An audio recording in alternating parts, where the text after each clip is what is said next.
home. We are WNST, AM 1570, Towson, Baltimore. We are Baltimore Positive. We're positively here at Fadley's. We're at the new Lexington Market, not to be confused with the old Lexington Market. I still have this many Raven scratch-offs to give away. We're going to have some fresh ones next week. We bring the show. For the first time ever, we're doing the crab cake tour at a place that they don't have a crab cake. Don't tell anybody. But it's Amici, so I'm allowed to do anything I want. We'll be there Tuesday. We'll be at Costas on Wednesday. We're here at Fadley's celebrating with, I don't remember you being this tall. Matt Gallagher was a part of the most shared video in the history of videos here. We've had almost 4 million views on it as to how to open a crab cake. And you did a little cameo, a little song and dance. And, of course, Matt Gallagher worked a long time with the city and the state with Martin O'Malley. And now Martin O'Malley's doing something else in Social Security, and Trump's about to become president again. And I'm like, I got to get Matt down here for the holidays to make me feel better about things. Now running Goldseker Foundation. We talk about foundations in the city. How are you, man? It's great to see you. Crab Happy cake, holidays. Shrimp, tickets. Very nice. Not hard to get you on the show. Hey, you want to come to Fadley's? What time you need me? Pretty yeah, simple. I mean, I'm here 3 times a month, generally. So you gave me some story on the way over about Fadley's crab cakes being a part of your holiday. Yep. And this smoked mussels? Smoked mussels. I ain't never had one of those. So talk to me. So across about a half a mile from here is Neapol Smokery. It's over in Holland's Market. They've got a branch in Belvedere Square. And if you ask me what, my top 10 things to eat in Baltimore are, one of them would be Neapol smoked mussels. You know what? I had Dara Bungeon. Do you know who she is from J. Moore? She's their food enthusiast at J. Moore. She shared a recipe 3 weeks ago, a couple days before Thanksgiving, that was corn pudding. And I just borrowed it all. I looked at it, and I'm like, man, let's try that. We had some fresh Silver Queen corn that my wife shucked in August. Got it at the farmer's market. And it's in the freezer. And we're like, all right, to break it out, so we ate it. It was unbelievable. I invited her on the show. And it's so she started flirting with me on text a week before, like talking about. Sure, that happens to you a lot. Yeah, right? Like about food and about this and how I know of her. And she was so grateful that I was having her on. And she does her own podcast. She's wonderful. But sometime on the back and forth with the text, she's like, what are your favorite things to eat in Baltimore? And then she laid that on me in the show. We were at Coco's last week. She's like, so what are your other favorite things? And I had to really think that through. Really? So you just broke the glass ceiling for conversations here in regard to top 10. You're a real foodie, dude. Like, you love – you're skinny, but you eat like me. Big time. So you really have this – you're like, one of my top 10. So I'm like, there's got to be 9 others. Let's go. I mean, okay, but you're putting me on the spot. But off the top of my head, I mean, obviously Fadley's, is the best place for crab cakes. This is your place. I know that. This is Mecca. I'm huge on the Neapol smoked mussels. They're fantastic. That's Belvedere Square is where you can get them at Belvedere Square. Okay. You can get them at the Test Kitchen, which is about a half a mile from here. They're basically $1 a mussel. You can eat them cold. You can eat them hot. You can pop them in the oven, 350 for 6 or 7 minutes. They have this amazing aioli that you put on them. They're out of this world. See, the smoke thing is acquired. You don't. Yeah. You're not born loving smoked stuff. You sort of have to acquire that, right? Yeah, I would say that's true. Yeah. Well, Dan Rodrickson and I talked about the Feast of the Fishes, right? And the Feast of the Fishes is one of those things that smoked things are a part of that. And I didn't grow up with smoked fish in my house, so it's always just a little different. I don't know. I mean, it's not something I crave. It's not something that's familiar to me, If you put smoked mussels into your rotation, I guarantee it's going to become a regular. And we have a big party the night before Thanksgiving. We call it the Seafood Extravaganza, and it's grown over the last 10 years. So there's almost like Feast of Fishes, kind of, sort of, it's a little bit. It's kind of, sort of, but it's more just like what are like super easy things you can eat and have a couple of glasses of wine or beer or champagne, and people kind of come in and out. And my kids now are adults, so sometimes their friends come by. It's just basically like 3 to 4 hours of a happy hour with a lot of like really, really good seafood.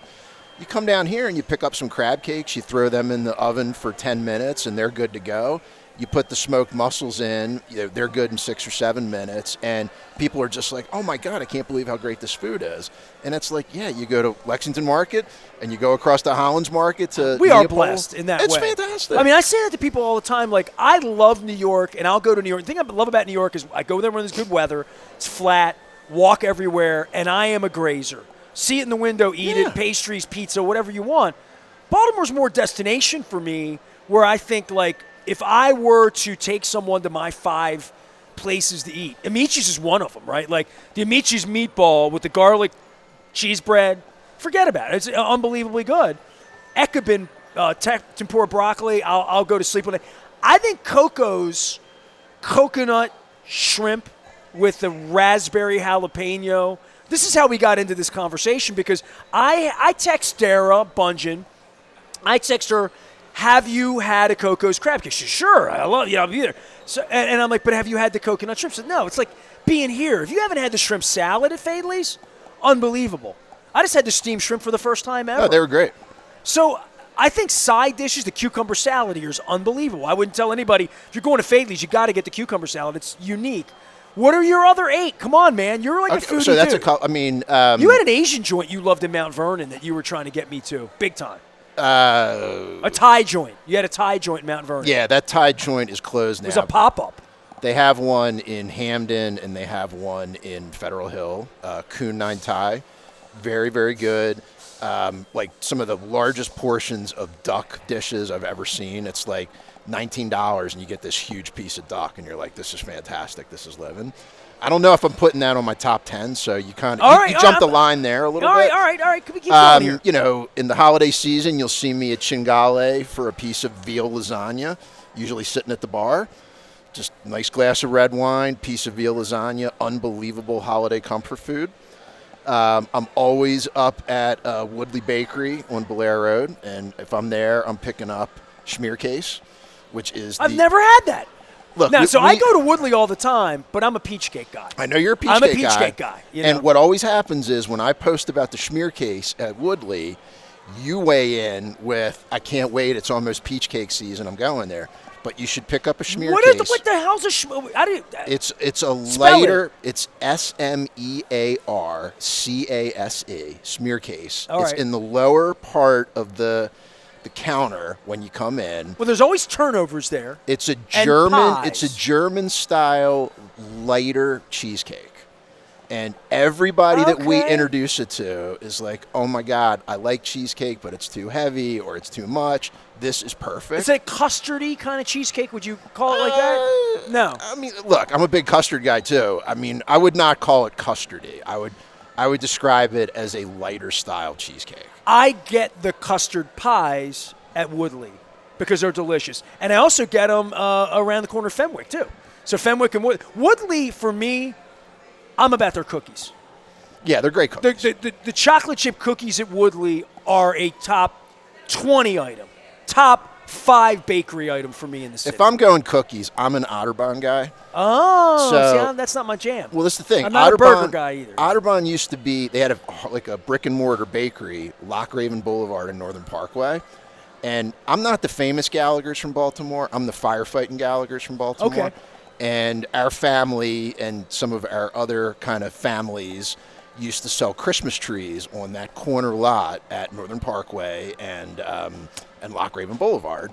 And my uncles would send me over to the bakery, which was in that little shopping center, and I'd get sugar cookies, chocolate chip cookies, and then they had the best cheese buns in town. See, Otterbahn, when I think of that, I just think of the little sugar cookie. You know, that's what I think of. They don't have any brick and mortar anymore. They do you can get cookies at Eddie's and Grawl's and places like that. They got a number on the website, and I call the number every year, and I'm like, hey, when can I get you to make the cheese buns again? And they laugh, and they know exactly what I'm talking about. They're like, yeah, that doesn't pencil out. Crazy Gallagher guy again, huh? Yeah, but I'll go anywhere for a good cheese bun. But I got Woodley at the top of the list right now. All right, see, we're getting Baltimore hints here. I brought you over to talk politics and stuff. Look, I was ready to do all that. I'm trying to be versatile. Well, you're known in my world as the crab hand guy from being in the video with Damie. Please explain that a little bit better, because that didn't come out great. But the crab hand guy, but You did a cameo in the crab hand video where only Damie's hands are in the video, showing me how to properly open a crab, which I still would cut my hands on. And the lollipop technique. Have you done it? I mean, I can't replicate it. Look, that whole thing blew my mind. I'd never seen that method, and Nor had I. Picked thousands of crabs growing up in Baltimore. And Moeller kept telling me I was doing it wrong. I'm like, how do you do it wrong? No, I mean, look, she's at the top of her class, obviously, when it comes to picking crabs. But I learned a lot from that video, and I laugh every time it pops up in the feed, and it's 2 million, 3 million, 3.5 million. I don't eat crabs for business. I eat them for pleasure. You know what I mean? I take my time. My parents, because we were poor and broke in Dundalk, every little kernel of meat, I know how to get all the meat out of the crab. I don't get frustrated with it. And then I see these people not from around here. They really do think we're crazy for going through all of that work and whatnot to do it. They don't. Tourists don't understand crabs in the way we do. That's more for us. No, yeah. I'm not looking for competition on crabs. All right. I'll get the other 5 eating things from you on your Facebook. Matt Gallagher's our guest. Matt ran government, did lots of things. What would I say about you? Like what former government utility infielder in Baltimore. Plays a lot of positions. A lot of people thought he should have run for mayor. He's one of the reasons I ran for mayor, because he wasn't willing to do it.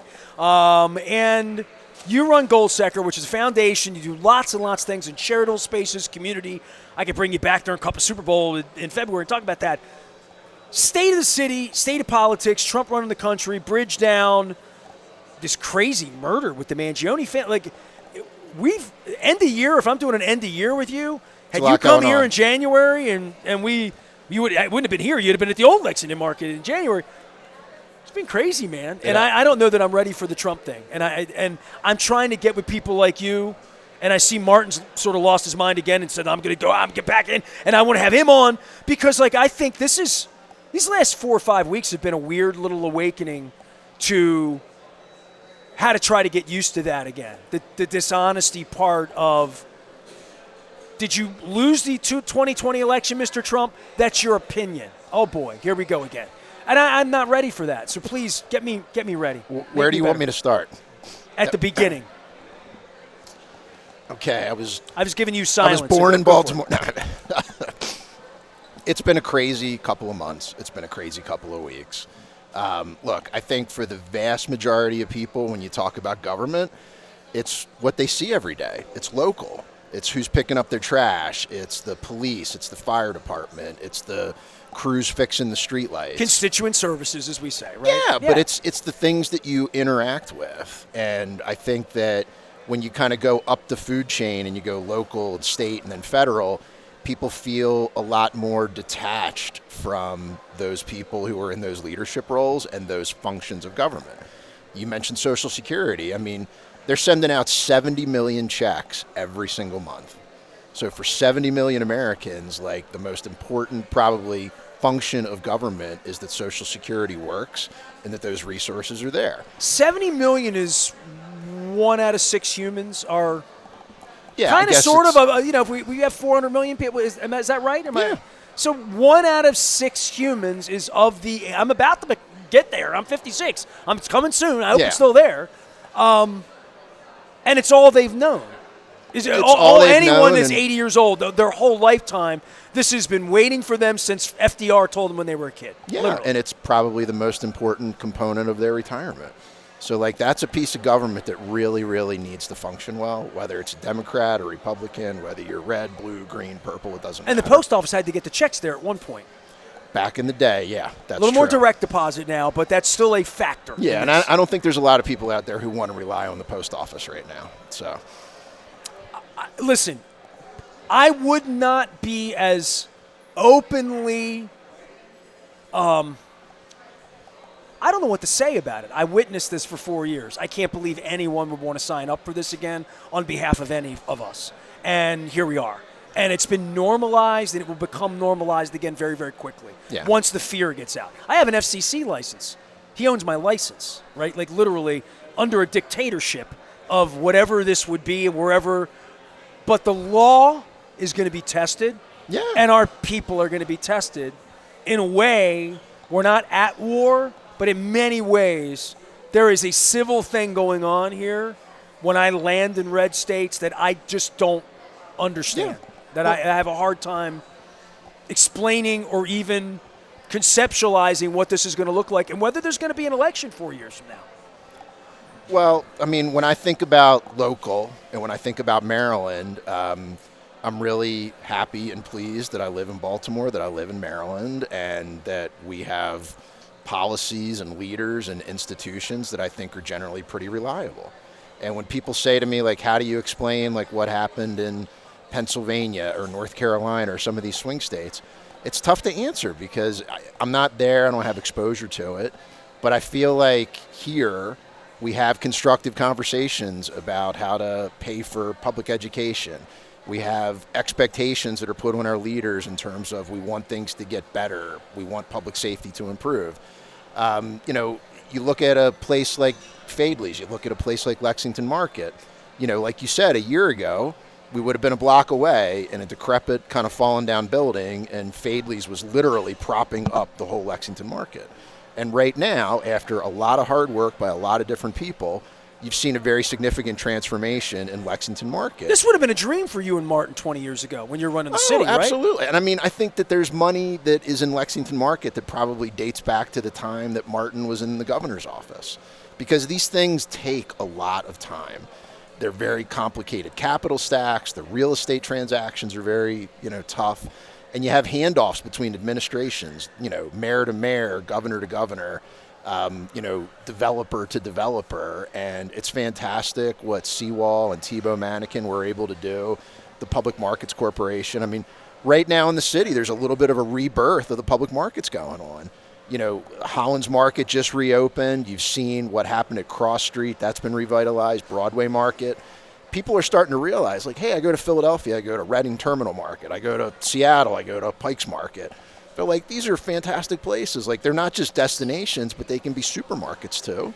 And if you have food deserts, if you have, like, really significant community needs, and obviously there are a lot of community needs in Baltimore, these markets can play a lot of different roles for the people who patronize them. And they're better than they've been in my lifetime. Absolutely. Like literally. I mean, and I live near Cross Street. And by the way, Arsh Murmurin's been invited on. And I saw him down at the, I believe, Pearl Jam concert a couple months ago. So Arsh will come on and talk about the markets as well. Matt Gallagher's our guest. We're here at Fadley's. It's all brought to you by our friends at the Maryland Lottery, Goldseker Foundations, and the importance of that. I want to give you some oxygen on that before we get back to politics in the city and all of that. But what does your year look like, and what I don't want you to single out because I think you give to dozens of different places from what I remember, but a couple of successful things that have made you put a suit on and go out and work with some kids or some leaders or some elderly, whatever, because you're in all those pots with Goldseker. And most people, and I'm a poor kid from Dundalk, I didn't know anything about foundations until people like you started teaching me, and I would see the Harry and Jeanette Weinberg on the wall and wonder what that's all about. So we've been around for almost 50 years. We've given away about $140 million over those 50 years. We're going to give away $6 million this year in 2024. It's great. It's fun. You're dealing with like the most engaged, hyperactive people in Baltimore City who really believe in the people and institutions of Baltimore. People are doing it, not talking about it. Absolutely. Right. So and there are people here doing it. That's the point. I was at a Coppin event last night. My wife and I drove into the city, went to the Center Club. I'm like, my God, the amount of people and institutional knowledge and love in the room and care for Coppin and love of West Baltimore. I feel that way about Dundalk. I feel that way about Baltimore. Yep. We want more everybody to take care of their little neighborhood, and you see that in every neighborhood you go into. You see the people who care the most. And if you can knit together enough of those coalitions and groups, and a block becomes a neighborhood, and a neighborhood becomes a district, and then suddenly it's the west side or the east side or whatever it might be, you can get momentum, and then it's not about the philanthropic resources, it's about the market forces taking over, and people want to live, work, play there if they feel like it's, safe, a good place to raise a family, to grow a business. And ultimately, what we want is for our money to be seed capital, to germinate like really good ideas, get people behind them, prove the concept, and then hopefully additional investment, whether it's more philanthropic money or whether it's private money, comes in behind it, and it really sticks. So like a couple of weeks ago, we gave a grant to Holland's Market to help them put a supermarket in, because we want to see Holland's Market do really, really well. We gave a grant to because that'll make the neighborhood do well around it. Totally, I mean, that's where we are. Food desert, people are underserved. You know, these are capital-intensive operations. They have a lot of startup costs. If we can help get them going. They still got the pizza joint over there that's delicious at Holland's Market? Is it Zella's? Yeah. Yeah. I had a pizza over there. It was fantastic. It is good pizza. The mayor sent me there, by the way. Mayor Scott sent me there when he was a city council president. So across the street is a place called Rooted Rotisserie. I don't know if you've heard of this yet. It's a black-owned BYOB restaurant. I think they may have just gotten there. Oh, that dude went there. The famous foodie guy went there, right? Well, okay. hey, I mean, I'm glad he must have followed me on Facebook or because it was your joint first. Look, back in March, I don't want to brag, but we had that. Well, you we are had a that foodie, out there. Matt. That's why I bring you We're an on. early adopter, but their All food's right. fantastic, and now you can't get a reservation. And like once you get like one or two places like that, then you start to get some critical mass, and then it just kind of feeds on itself, and that's what you hope to do when you seed some of these organizations and some of these initiatives all around the city. Tough week here. Matt's a real Baltimore guy. You live in the city, you run the city, you care, all of that. Man, this Mothers, and I've known Dave Rather since he had empty pockets down on Ford Avenue back in the early 90s. I remember when Mothers opened. I remember my first business partner, we ate in what would become Mothers when it was the little diner. Little morning diner at the time, back 30 years ago, and then Nacho Mamas, I know. right? And I'm assuming you knew Scunny, right? I mean, everybody knew Scunny. I knew him. I wouldn't say I was close to him like many of my friends were. Yeah, I mean, but I was close. I spent a Scunny, lot of time there. Yeah, and at Mother's too. These are such a kick in the balls for the ethos, you know, for people out in the suburbs who talk about the city or whatever. And I'm in Towson, and the burrito quesadillas, not to mention the salsa at Nacho Mama's. And I had Finn on a couple weeks ago, Scunny's son. We did the show up at Mama's on the half shell. Thankfully, that'll stay open. Bring the salsa over there, Finn, please. Put some nachos at the bar for your father, for me, for our friends. But it's hard, man. And I said to my wife even this morning, a little bit teary-eyed almost. I'm like, you know, the day Scunny died, you had to know that Nacho Mama's was on life support unless someone would come in there and give it the kind of energy that brought it to life. Yeah. I mean, Damie is here doing the work, and her son's right. They're in the shot. Hi. They're doing the work that their grandfather did, bringing fresh fish in here. That's a really hard thing to do. You establish something even when it's 25, 30 years. Great example. My buddy Chad Wiesling and I were in Highlandtown late one night. We went into the Snake Hill Bar right there, and we were talking about Hausner's. And nobody in the bar knew anything about Hausner's, and they were sitting as close to Hausner's as I am to that fish sandwich over there. Right. And they didn't know the history of Hausner's and the art and all that. And I'm thinking all of these things die if they don't have the butterfly flapping with the energy. Yeah. If it doesn't have that energy underneath of it, it can't function. And the city needs these spaces to have humans. Yep. Do what Scunny did. Do what Damie's over here doing right now. Do what Dave Rather did when he built Mothers. And if it doesn't have that, it's not sustainable in modern life. It has to have real functioning Oompa Loompas making the food, making the chocolate. They both had fantastic runs. They're both fantastic places. I don't want to see them close. I was still patronizing both of them. But there has to be some level of renewal. And if it's not happening within that particular restaurant, we need other people to step up and kind of fill those spaces and fill those voids. And it kills me that both of those places are going to close, and they were definitely in my rotation. But then you got to find the next place that's going to go into your rotation that has a similar vibe that, that you can kind of recreate the experience. The same way we stopped going to Chi-Chi's when Scunny opened Nacho Mama's, right? Yeah. Literally, right? Yeah. They're bringing Chi-Chi's back for chains. A man who does not eat the chain restaurant food. He is eating good in the neighborhood without Applebee's. Matt Gallagher's here. He's with the Goldseker Foundation. They do amazing things around the community in regard to philanthropy and philanthropic efforts. I am from Dundalk today. We're at Fadley's. You've already had a crab cake, right? You're down. I did. I looked over, and next thing you're there. You're all 6'5". You said I'm coming on at 1, and I mean, look, I've usually had lunch by 1 o'clock, so I couldn't wait. All right. Well, I mean, it's all good. Outlook on the city. I haven't had you on since the bridge collapsed, the Trump thing, navigating that, and your old partner Martin O'Malley, who I'd like to get on and chat with him. Robbie Leonard's coming a little later on. You know, Robbie ran in Baltimore County on the court side, on the Democratic side. Voting member of the Democratic National Committee. Okay, so that is where I'll let you start on that, because he put that out candidly 5 days ago. I saw him put that out, and he said, yeah, if you want to pony your money up, fly all over the place, you can get the vote too and be a part of that. And I'm like, all right, dude, I got to get you down here to talk about it. So I had a little court docket. He's the one that switched with you on the docket today. He's going to be here later. What's happened to the Democratic Party, bro? I mean, like, we could talk about Trump and the lies and the prison and the insurrection. We could talk about any of that. What the hell happened here the last 4 years, other than inflation and groceries and, what do you have to lose and all of that? Like, I cannot believe this happened. But then I look at it and I thought, well, Joe Biden wasn't doing so well at the end. And certainly I think that first debate was a mess. I think the morning I woke up and said, Kamala's going to be the person. Well, she's black and she's a female. Can she win? That's the first question I have. How's that going to play? I'm voting for her. I'm in. I would vote for a sewer rat. I would vote for that orange cone there before I would vote for Donald Trump. But clearly 70 million people don't feel that way. And I can't get over it.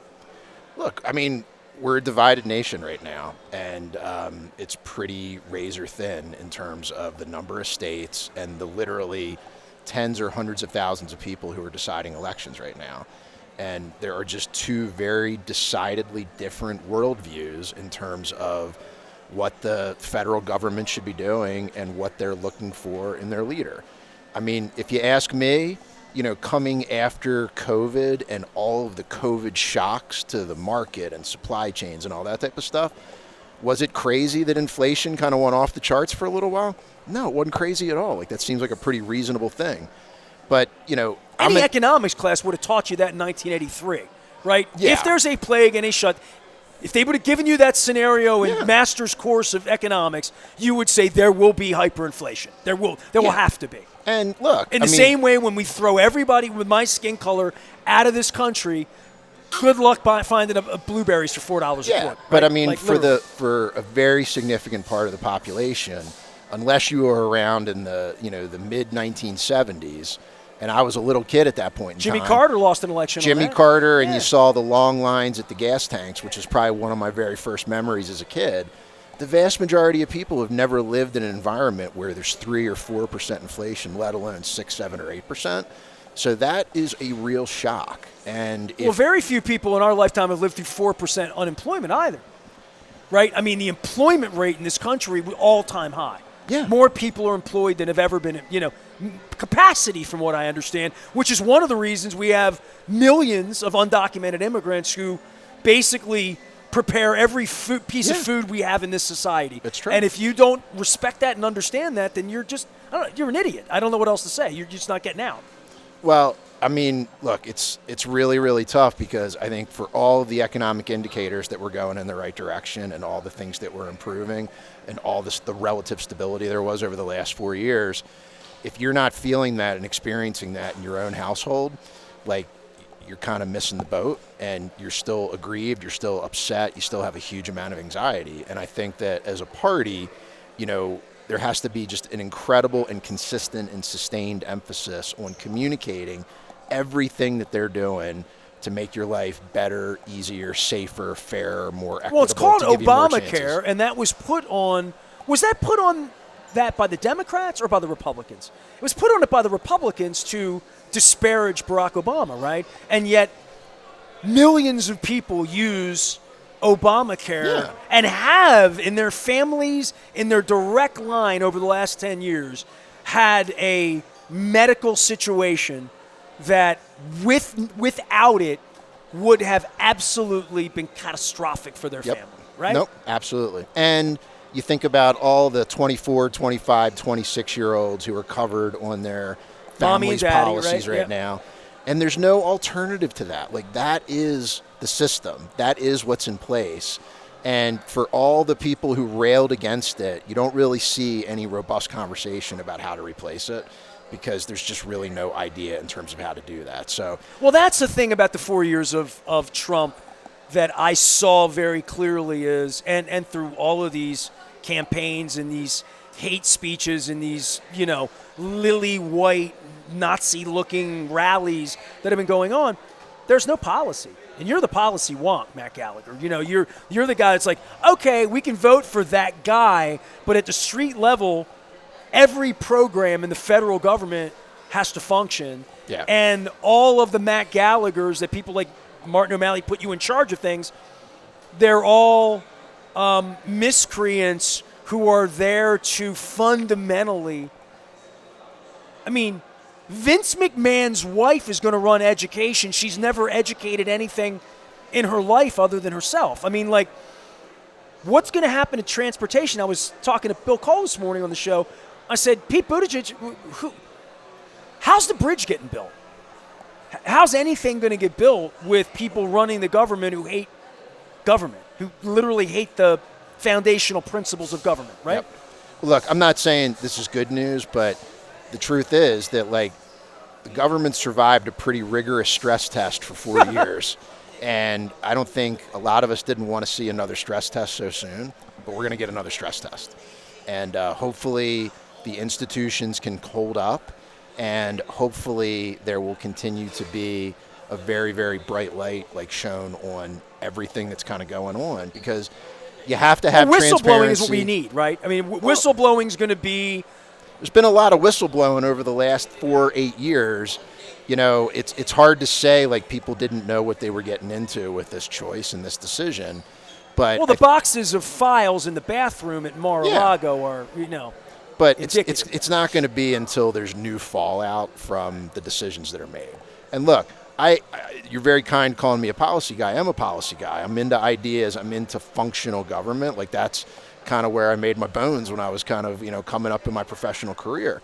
The reality is, when you get into a campaign setting, every candidate wants to talk about policy. Every candidate wants to win on policy, and policy is probably less than 10% of the kind of the algebra People equation. don't vote. There's no way these Republicans are voting on policy. No, it's personality. There's 80 million people that voted on something that had nothing to do with policy. It's personality. It's perception. It's, can you harness the grievance of your potential coalition and make them feel like you're going to make more progress on those issues or ideas than the opponent does. And it's unfortunate, and it's one of the reasons I'm a huge believer in kind of a free, unbiased, nonprofit press. We've been huge supporters at the foundation of the Baltimore Banner, because people just need more information to make better decisions. And I think it's really, really important, as you're evaluating these decisions and these trade-offs and, what the right approach to this is, to have more outlets out there kind of in an unbiased, fair way reporting on these things. And you're obviously in the media environment right now. You've seen the contraction. You've seen the fewer number of newspapers. You've seen just a lot of crazy stuff going on within the industry right now. And we have become big boosters of nonprofit journalism, because we really think / hope, pray that that's going to be the future. Well, from your lips to God's ears, as a banned Ravens journalist, where this week my employee has a church obligation on Sunday and cannot drive to the Meadowlands on Sunday, and I am banned. So my organization has, I've seen this on what sports teams are willing to do when they're taking $600 million of government money.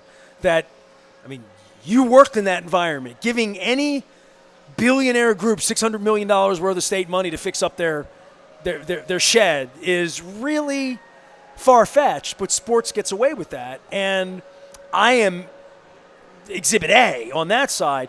I'm worried on the governmental side as to what this is going to look like. And more than that, how it gets couched, how the media has been during this century really used as the mouthpiece for whatever political cause you want to use it for, right? Like what Fox News, taking the word news and usurping that word as something that creates legitimacy, that does not create legitimacy any more than the World Weekly News did when we walked out of the checkout counter and aliens were taking over the planet, right? The Sinclair people buying the Sun that's happened this year, right? So there really has been, who do you believe? And when I hear the President of the United States say that's your opinion about a fact, that's worrisome to me. The worrisome part is the disinformation that I've seen settle in, and what I read about Russian disinformation from 50, 60 years ago, that this is a part of this. And well, have some hope. Look, I mean, the banner, there's an incredible experiment going on in Baltimore right now with nonprofit journalism. And what Stuart Bainham did to pump $50 million into the startup of the banner is not happening anywhere else in the country. I was going to ask you, there's nothing else like it, right? There's nothing else like it. It's growing faster than any other nonprofit news organization in the country. As of last month, they had eclipsed 51,000 paid subscribers, and they've got the largest newsroom in Maryland right now. So, when I talk to people... And 2 years ago, it didn't exist. It didn't exist. Right, yeah. They got a newsroom down at the Inner Harbor. They are covering stuff in Baltimore County, Anne Arundel County. They are, I think, the premier news organization in Maryland right now. And that's happened in 2 years. And it's But if a Republican picks it up, he's got to trust that it's factual. That's really the issue, right? Yeah, but I think that when they start with their focus on local news, I really do think it all gets back to local.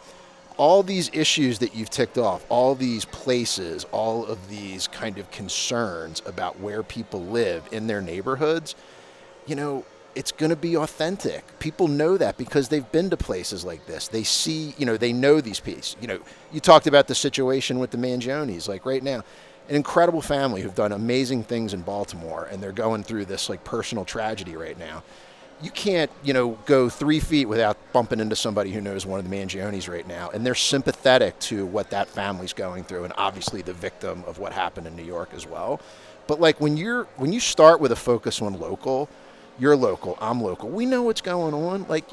We can evaluate what's fair and what's not fair, and what is honest and not honest, and what's working and what's not working. Yeah. Because you see it with your own eyeballs. You see it when you drive home. You see it when you come to Fadley's. You see it when you go to work, whatever it might be. You have a lived experience, and hopefully that local journalism is capturing that on-the-ground reality, and hopefully is providing coverage that's going to enhance what happens in those places, holding local and state government accountable, figuring out what the plan's going to be, what's going to happen with the replacement of the bridge, educating people that if the commitments that the current administration made are not honored by the next administration, that they have that information and they're equipped to make a decision going forward that wait a minute, how could you not support the rebuilding of the Key Bridge? Those are the kind of things that we got to constantly bring up. And I think with all of this competing media out there right now, repetition and constantly kind of going back to these things is really, really important. Matt Gallagher's our guest. He runs the Goldseker Foundation. We're here at Fadley's. All of it brought to you by our friends at the Maryland Lottery. I have some Raven scratch-offs to give away. It's a little dark today. It's wintry out. We encourage everyone to order your crab cakes ahead of time. Damie gave me this great kitchen towel, and you can sing crabs for Christmas, but I do love that it's got crabs and Christmas trees on it. They have all sorts of gifts. You can go to Fadley'sCrabCakes.com if you want to ship and order the crab cakes down here. I don't know, last thing for you on the hope side of Baltimore, and give me some things that are lifted in Baltimore as you see it. A couple of reasons to jump on board other than just the baseball team might be good and the football team has been struggling. But you live here, and you're down here. I'm down here 2-3 days a week no matter what. I was here last night. I'm here today. I'll be at Amici's. By the way, Chris Corman, Baltimore Banner sports editor, is my guest at Amici's on Tuesday. So cool. We will talk more about the Banner next week. But no crab cakes, right? Pane Rotundo, we're going to have that sit-in. It's as good as a crab cake, and that's very hard to say that. But come on, you're an Amici's guy, I got you. Oh no, I like Amici's, yeah. I just had it's my Arnold's from Happy Days. It's my place, so I want to go down there and do the show. So that's what we're going to do. That's great. I'm bringing it back. So for you with the city, what are you digging? It's really exciting right now that some progress is finally being made on homicides and non-fatal shootings. That's a lead story, right? Crime has always been the lead since I've known you, right? Crime in the city. Crime's coming down. That's a good thing. That is a very good thing. That's a good lead story. Absolutely. Okay. And look, between 2000 and 2014, you had under 300 homicides. You had under 200 homicides one year. We've had a horrible run between 2015 and last year. Everybody's got their fingers crossed that, we're turning the corner and that we're going to be able to sustain this progress going forward. It's really, really great that between what's going on in city government, the state's attorney's office, the federal prosecutors in the U.S. attorney's office, and then having, a state government where the public safety apparatus is really engaged on what happens in the city, it's so hard to kind of get all of that alignment at the same time. And you really, really need all of that stuff working together if you're going to start making progress. And we've had a good run, and we just got to keep that sustained, because if people don't feel safe, coming into Baltimore or living in Baltimore, it makes everything else hard. Economic development, public safety, public transportation, public health. Tourism. Yeah, if you've got those strong public safety kind of headwinds that you're going into all of the time, it makes everything else so much more difficult. But the bottom line is, look, still an incredible place to live, still has incredible culture, still has incredible affordability relative to other cities.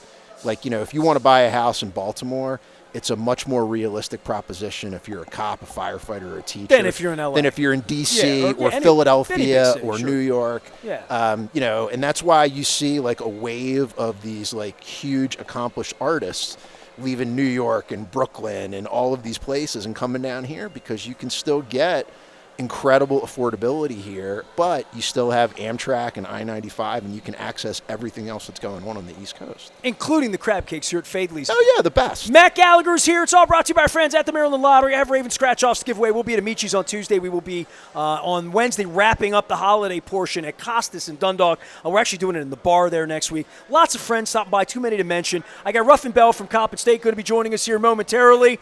Coppin State ladies winning out in the desert last week, and Dr. Anthony Jenkins also very supportive of what we're doing here for our Cup of Super Bowl. We're going to be back here at Fadley's, as well as all of our sponsors the week of the Super Bowl for that. Dude, it's always great to see you. You need to come up with number 6, 7, 8, 9, and 10, and we need to go eat something neither one of us have ever eaten that's like Hotsy Totsy. Have you been to the Hotsy Totsy ramen place at 27th and Greenmount? The Toki Underground? Yes. I have not. That's what we need to do. Happy to go with you. That's on my list. Okay. That's on my list. And my wife's going out of town for 2 weeks, and you and I like ramen. We're going to do that. All right. Good. Game on. Matt Gallagher, a government man, Goldseker Foundation, Baltimore eater. Is that fair enough to say that? Very fair. All right.